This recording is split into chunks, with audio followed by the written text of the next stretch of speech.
Hey friends, hope you're having a great day, either hiding from the snow or enjoying the snow, just one of those things. We just started a series at South called What to Say When You Pray. It's a series on the Lord's Prayer, something that most of us are familiar with. Jesus is asked by his earliest followers for some help with prayer. And incredibly, in 57 words, he's going to change everything that they knew about prayer. He's going to go through these different elements of praying that are groundbreaking. And so we're jumping into this series. And what we wanted to do is, in the midst of that, give you something in the middle of the week. The reason for that is this. I'll show you a picture. Elephant, rider, elephant on a pathway. Sociologists have said this speaks to like behavior change. If you want to do something different, then you have your rider, the brain that says, I'm going to make a change. But then you have all the emotion and the feeling and all those different things. And that's the elephant. It's powerful, strong, and will go its own way.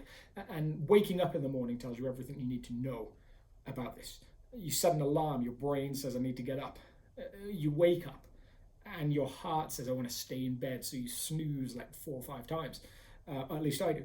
And so that's like elephant and rider. You have to help the elephant go in the right direction. You have to help him go where the intelligent rider knows that he needs to go. And so one of the things you do is you clear the pathway. You give him like an avenue. And that's what we think we do when we give you content in the week, because with the best will in the world, I'd love to believe that you wake up on Thursday and say, wow, I'm going to remember the sermon from Sunday, but it may not be true. And so this, hopefully, it brings it back to memory, helps you maybe get back on the pathway, find a pathway to actually make some of the changes that you maybe left on Sunday. Say, I would love to pray more this year. I would love to connect with God in a different way. And we started with not with this prayer that Jesus taught his followers, but with the way that he clears the pathway for them. He actually starts in wonderful Jesus fashion. You know, Jesus, he doesn't always give you the easy answers.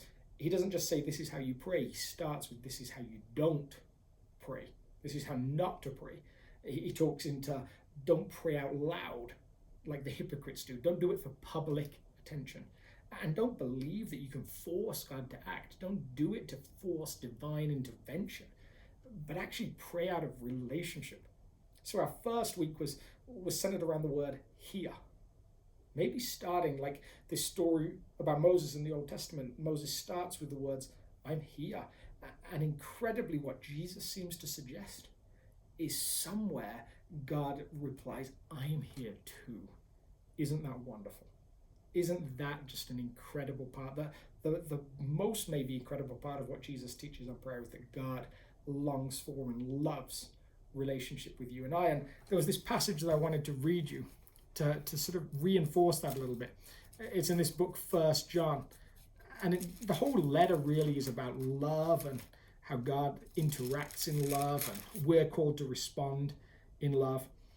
But there's this bit here where it says, God is love. Whoever lives in love lives in God and God in them. This is how love is made complete amongst us, so that we will have confidence on the day of judgment. In this world, we are like Jesus. It's incredible. There is no fear in love, but perfect love drives out fear, because fear has to do with punishment. The one who fears is not made perfect in love. I think for so much of my life, when I came to experience God, when I came to prayer, I came out of fear, out of guilt, out of some of these negative things. And yet coming, believing that you're loved, seems to be the first step. The writer Brennan Manning once asked, he once suggested that he felt like on judgment, God might ask each one of us one question.